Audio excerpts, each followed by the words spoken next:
it looks like we're going to have about 11 participants this morning. I am recording this session so that any of the questions that come up or any information that we share, we can certainly have it available for later on for people that are interested. We also have Dr. Kim Cassida with us today. Kim is our forage agronomist and specialist on campus, and she really does the bulk of the forage work in Michigan from the university standpoint with research and directing not only the forage team, but the cover crop team with some of her expertise. So we are very fortunate to have her here today between classes, planting, harvesting, and her own farm that she has. So what you'll find is that each of you are still muted. And if you go to the bottom left-hand part of your screen, you'll see a microphone. And if you are asking a question, you can go ahead and ask a question directly. And we would encourage that conversation. Also, if you want to just share with a chat question for everyone, we'll be able to see that and answer questions. But I'm actually going to start it with a little bit of information that is based on the group that's here. And what I'm going to do is share a slide based on the responses that each of you had prior to coming into our chat. And what is the greatest challenge with cover crops? And the cover crops that we have used in Michigan. So these reasons are strictly the group that's here today. And so we have a good mix of farmers. We have, we have 3 agribusiness, 1 extension person, 2 farmers, Michigan corn representative, NRCS, researchers. There's a good mix of people in our group, but cost by far was the largest reason why there are challenges with cover crops, and then followed by good stands, and then the species and the labor involved with getting those stands established, and then termination and yield reduction. So Kim, would you like to talk a little bit about that? I don't see any questions in a chat box. I'm going to stop sharing my screen. We pretty much got that figured out. Okay. Good morning, everybody. As Phil mentioned, I'm the campus specialist for forages and cover crops. I have done a fair amount of work to date on looking at the benefits of either harvesting a cover crop as a harvested forage like a silage or of grazing it. Most of the systems that we have worked with have been planting the cover crop after wheat comes off, because that gives you probably the best opportunity to get a good harvestable yield of a cover crop, because you've still got 60 to 90 days of good growing weather in Michigan usually after that wheat comes off, if you can get your cover crop in the ground right away. And so that gives us a good opportunity to have a harvestable yield. So I saw that cost was one of the issues that people are concerned with. We typically aim at being able to put a cover crop in at a cost of less than $30 per acre. It's pretty easy to get a decent cover crop mix out there that's suitable for grazing at that cost. It's going to be heavily reliant on the brassicas and oats, which are not seeds that are that expensive. Now you can certainly spend a lot more than that if you wish to, but it is certainly possible to keep your costs in that time, or in that cost range. So Kim, I'd like to ask the group, how many are actually using cover crops, and what kind of costs are you seeing for what you're planning? Anyone? You have to unmute yourself at the bottom left if you haven't.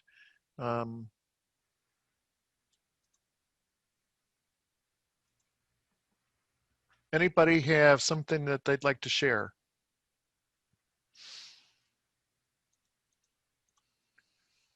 Got a bashful group, Kim. Yeah. Okay. Well, maybe they'll comment. Red clover, yes. Red clover is an excellent one.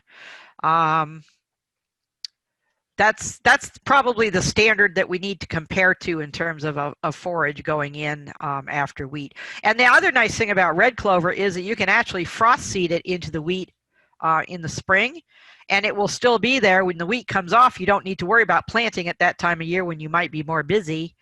You take the wheat off, and that red clover will just take off and be able to be harvested or grazed. Triticale and cereal rye are also excellent choices. Triticale is a little bit more expensive seed, but might be worth it. We don't find a huge amount of difference in our annual forage trials between triticale and improved rye varieties.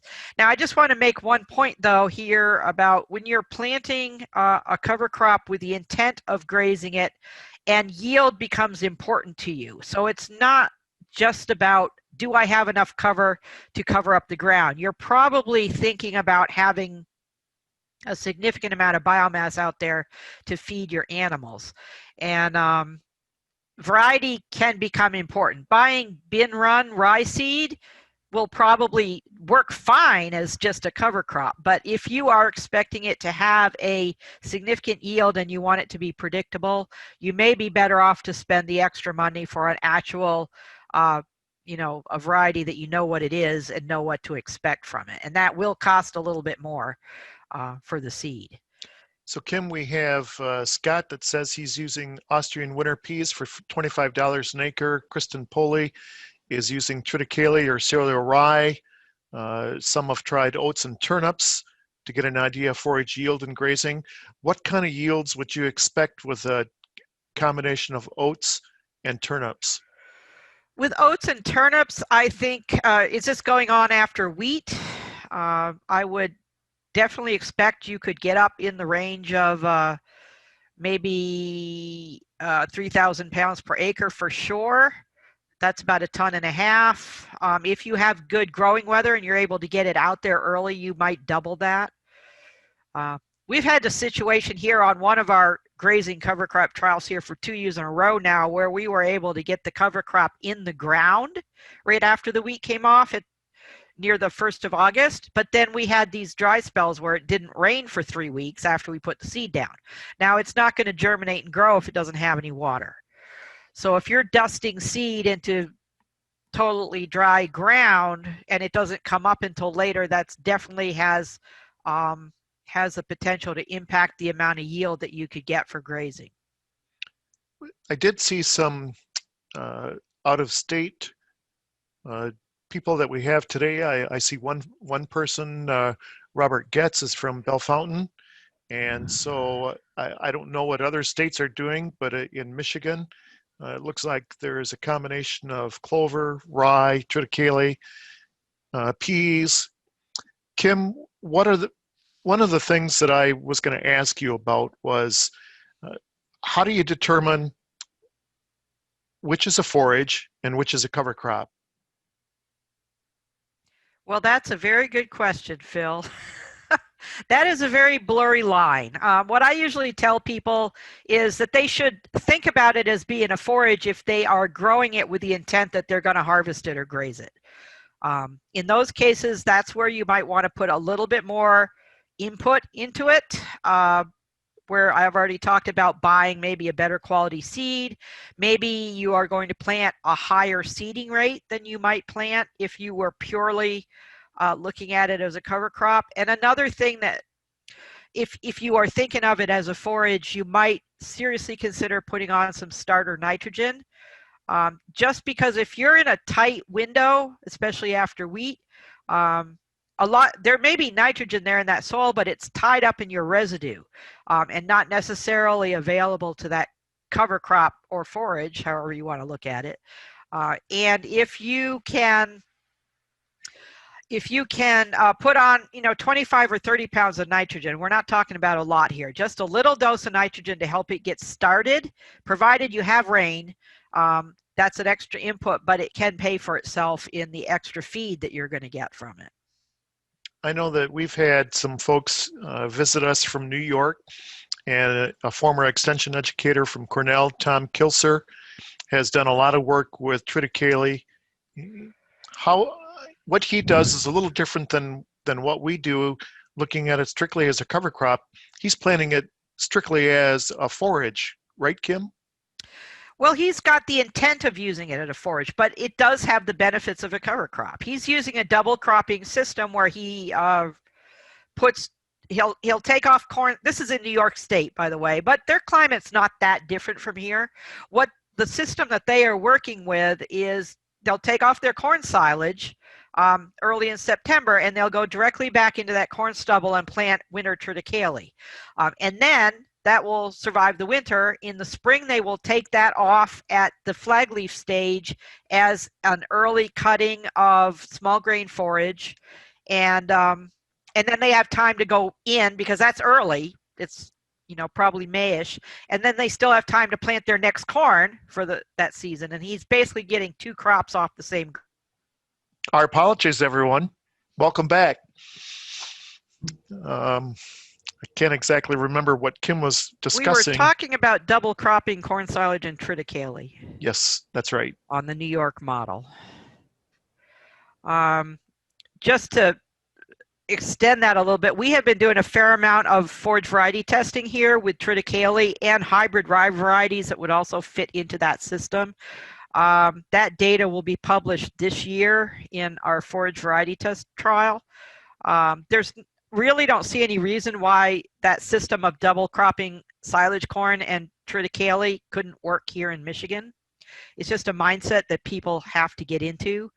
But the nice thing about that is you may be growing the winter small grain as a forage, but you are still getting your cover crop benefits from it because you are covering up the ground in the winter. You're going to be improving your soil health. You have those living roots there. Plus, you're getting a little bit extra feed. So the winter triticale harvested in the spring at flag leaf stage makes a pretty decent feed that's suitable for dairy heifers or dry cows. It's not really going to be great feed for your high producing lactating cows, but it certainly has a place on the farm. I know, Kim, that there are some farms that are already doing that. I know Chad Minnick, who spoke at our forage Great Lakes Forage and Grazing Conference a couple of years ago, has been using that system very successfully and likes what he gets. He seems to think that the amount of forage that he's getting more than makes up for the price of the seed for the cover crops. And in that system, where you're pushing for forage, you really should be putting on or paying attention to your soil fertility to make sure that you have that little bit of starter nitrogen. And we can put that triticale in the ground basically up almost through the end of September in the southern part of the state. The farther north you go, the trickier it gets. But if you can get it in the ground right after your corn silage comes off, and I've heard of some people that are going right behind the chopper with the planter to put in the triticale. So, Kim, this is Ted Rogers. One thing I've noticed too with the fertility side is that sulfur is a missing component in making protein too. So you might just mention that. Yeah. Well, that probably applies to any crop that you're growing in Michigan right now. We're seeing increasing incidences of sulfur being deficient, which is related to us being able to actually clean up our air pollution. And we never used to have to worry about it because we were actually getting sulfur in directly from acid rain. But definitely that is a nutrient that we need to be paying attention to now. If it's not part of your regular soil nutrient testing program, it should be. We typically find that soil testing for sulfur is not very accurate, so a better way to determine if you have a problem is to do plant tissue testing on your crop. That will let you know what you have available.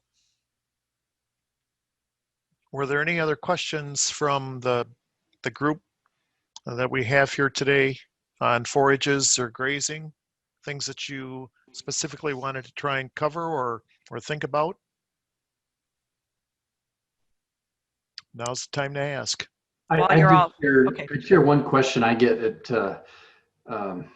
from growers asking really about fly-in cover crops on to standing corn. And I think it's the same concept that some of the speakers talked about using applications. So I didn't know if you had any thoughts on that or best practices on timing, if any research has been done regarding flying on cover crops and standing corn. We haven't done any research here. I think that and if you were watching the videos earlier, you could see that many of those stands of cover crop were rather thin on the basis of what you might be thinking you want to have to graze cattle on. Now, the one part of that to keep in mind, though, is that once the corn comes off, a lot of those will take off and produce a lot more biomass than you think they will, particularly if we have some decent fall weather. So for grazing in particular, I think it still could fit, but you're just going to have to adjust your stocking rate accordingly, because you're probably not going to have the biomass of cover crops that you might think of as being normal for a pasture. So you might just have to reduce that stocking density in order to fit. But that is the downside of flying it on or trying to broadcast into standing. You're going to end up with a gap of growth. Scott, I think there are some concerns.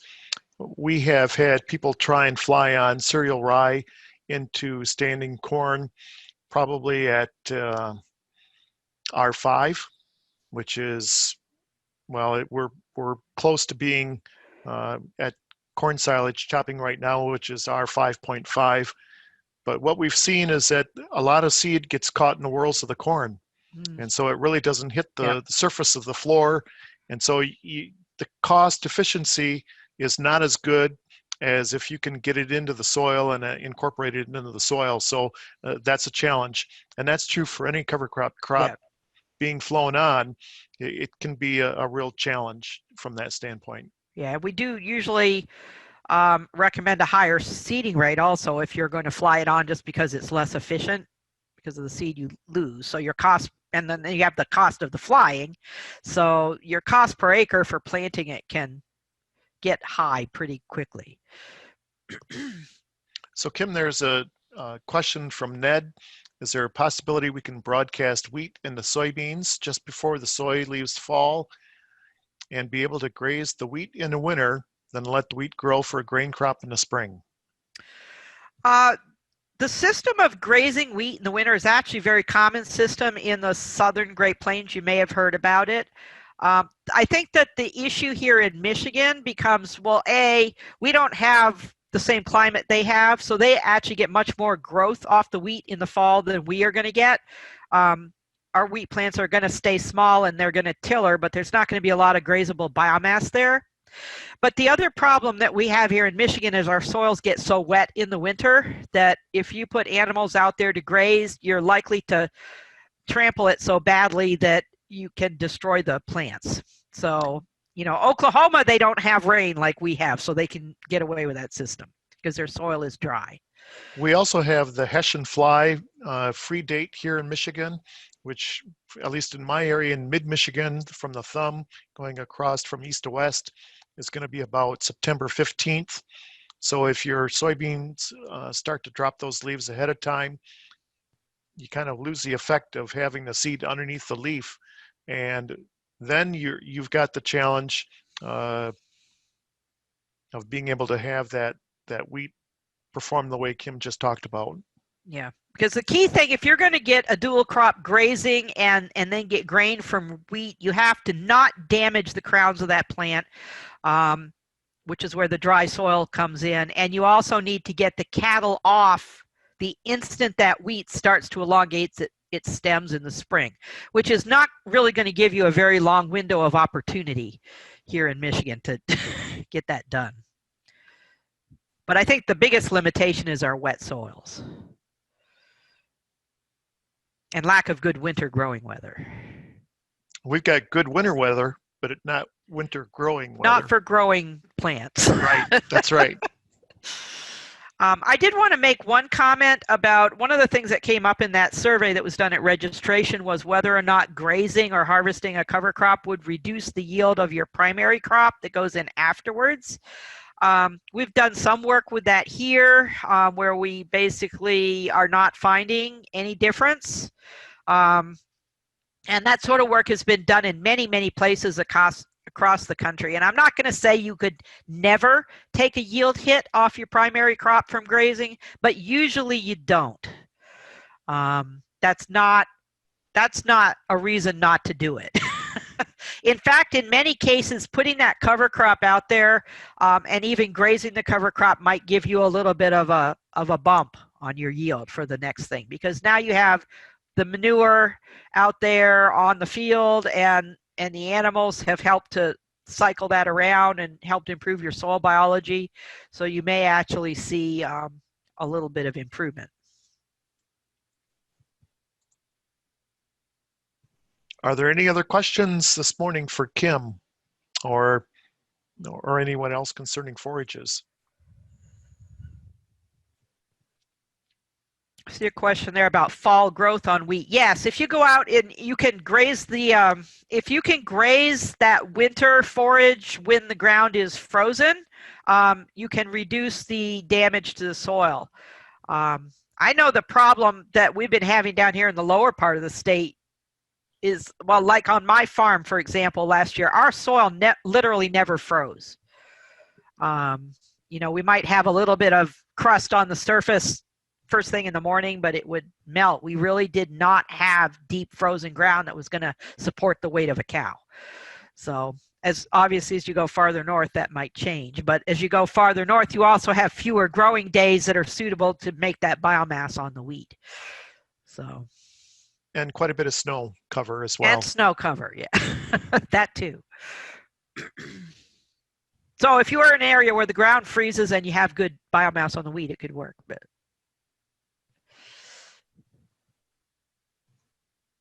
any other questions?